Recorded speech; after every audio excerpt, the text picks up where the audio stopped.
Hello and welcome. I'm fortunate enough this morning to have the one and only Damien Cooley with us. There is, in my opinion, no better judge of what's happening across the board in the property market other than Damien.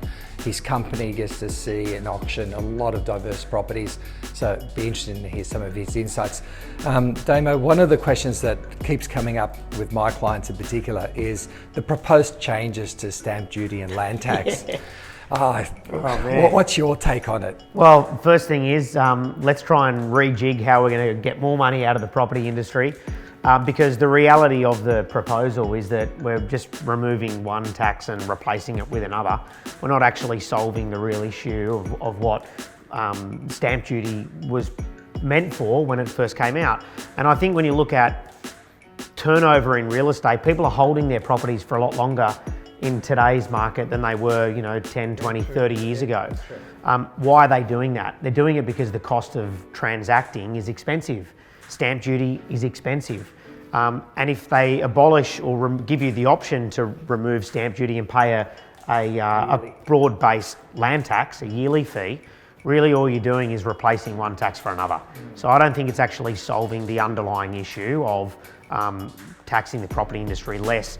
And I think that if stamp duty was actually abolished or reduced heavily, people would transact more often, and they may well end up paying more anyhow because they're buying and selling real estate more often. I just question whether if you go with the yearly amount, then you go to sell that asset, if this is gazetted and it does come through, whether then that becomes a liability for the next buyer, thinking, well, is this being devalued? That could be a possibility. The other thing to really be mindful of is that when people buy real estate, they often amortise the stamp duty onto their loan amount.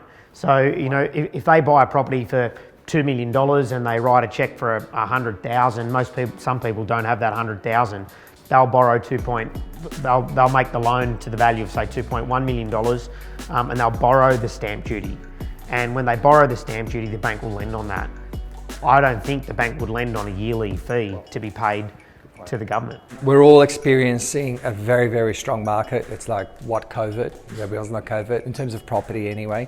Although I have seen in my markets a change in the unit market. Definitely there's been some good buying that's been impacted. Property prices in the unit market were impacted in terms of investment property. Are you seeing a rebound across Sydney? House market's the strongest market for quite some time. There's no question about that. Top end real estate's flying. Unit market isn't as good as the house market, but I do feel like the unit market's starting to make a little bit of a comeback. The investors really fled from the market, but now with interest rates so cheap, you can borrow money on fixed rates for circa 2% for 3, 4, 5 years. Why wouldn't you borrow money, buy a residential property? If you can buy a house, great, but there's a lot of heat in the house market. If you can buy a good solid investment, rents will come back. They will come back. And we always see this pendulum of house prices going up, rents feeling like they're low, house prices steadying, rents starting to come up. While interest rates are so low, we're certainly going to see a lot more heat in the market. Suburbs. I get caught up in my little bubble of the eastern suburbs, and certainly we're seeing within that bubble certain suburbs do better than most, but everything tends to be doing well, meaning if it's a good property, well, they're all good properties, but if it's a property that's not being challenged on a busy road or next to a block of apartments, if it hasn't got a bit of a nick to it, so to speak, it is doing extremely well. How are you finding it throughout Sydney? Are there suburbs that are doing better than others, or is it just game on? It really is game on, Rick. Look, good quality real estate sells well in any market. Properties that you say have a few nicks on them, they still sell in this market. In a harder market, they're a lot tougher to sell and more challenging. They'll sell for a much discounted price. But in this market right now, they're still selling, and they're selling quite well. What we are seeing right across Sydney in all markets, frankly, is that the house market's very strong. But we're also seeing particularly strong markets in coastal and regional markets. 30 years of selling real estate, I've never experienced the masses going outside of Sydney. This is people from Bondi buying houses in Wamberal, Terrigal, Central Coast. They're going down to the Southern Highlands, to Mossvale, to Bowral. These are people who are looking at buying in different regional areas. One thing that we have certainly learnt in 2020 is the value of our lives and the value of time, the value of being happy and doing things that are important to you. And we are starting to see, or have been seeing for the last 6 months, people fleeing these Sydney markets and moving to regional areas where they realise that they can either work from home, or they want a better quality of life, or want more affordability. Do you think that'll be sustainable? I've got a question mark, because I know we've been caught up with, yes, we can work from home now. Is this going to be the norm? I think some industries it will be the norm. Some industries it will be the norm, but for the majority of industries it won't. My personal opinion on that is that the culture of a workplace is incredibly important, and the energy, particularly for us, for example, like in a sales-based role, that energy, and that we feed off that energy, and that energy creates more opportunities. Conversations that you hear around, people talk about the photocopier and around the water station. It's conversations that happen around there that sometimes lead to an opportunity, and those opportunities can't be taken if you're not in a workplace environment. But coastal and regional markets are absolutely on fire. I am hearing some extraordinary things, and you're seeing them. 2-3 months ago, people were worried about JobKeeper, JobSeeker, what impact that was going to have, obviously, on the economy and property prices. And back then I would have gone, we're heading for a correction next year with the phasing out of, if it does get phased out, of JobKeeper and JobSeeker. Not so sure now. I think the government's done an incredible job propping the economy up. And I think that the whole purpose of all of these incentives for employers and employees was all about making sure that we got through this period. And I think, full credit to the government, they've done an unbelievable job helping every single person, I believe, in the country be in a better position than they would have otherwise have been.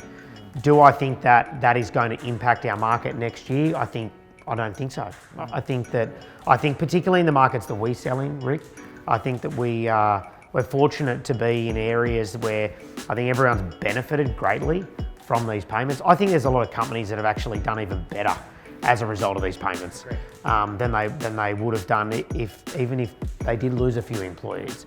So the market will remain strong. 2021 is going to be a big year.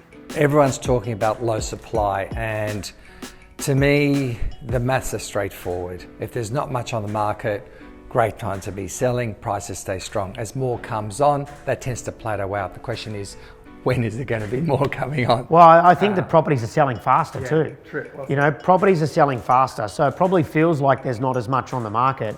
The other determining factor for this whole on-market versus off-market thing is that a lot of people aren't actually seeing these opportunities, because there are so many people selling properties off-market that the whole market and the entire market isn't getting the opportunity to see them.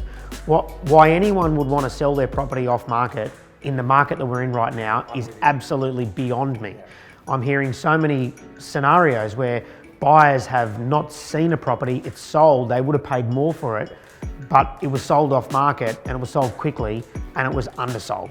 It's very, very short-sighted, I have to put it out there, to think that you're going to save a few dollars on some marketing and your perception sometimes as a vendor thinking, well, that's a good price, when some of these other results are extraordinary. This is the perfect auction market, without a doubt. That's why the auction system was created. We're averaging around 5 bidders per auction. Wow. And that's called competition. Yeah. And when you have competition, it gives the owner an opportunity for a premium price.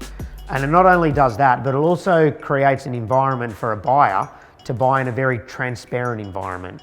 And they know who they're competing against. They're not in a situation where they're on the phone. Do they believe the person? Do they not? Is there really someone else there? Is there not? You know, it's a transparent environment, and it's the fairest way to sell real estate for all parties involved.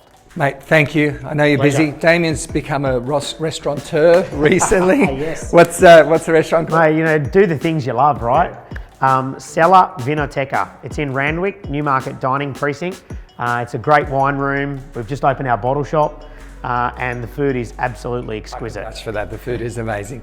Thanks, everyone. Season's greetings. Have a Merry Christmas, Happy Hanukkah, Happy New Year. Thanks, Damien. My pleasure. Thank you.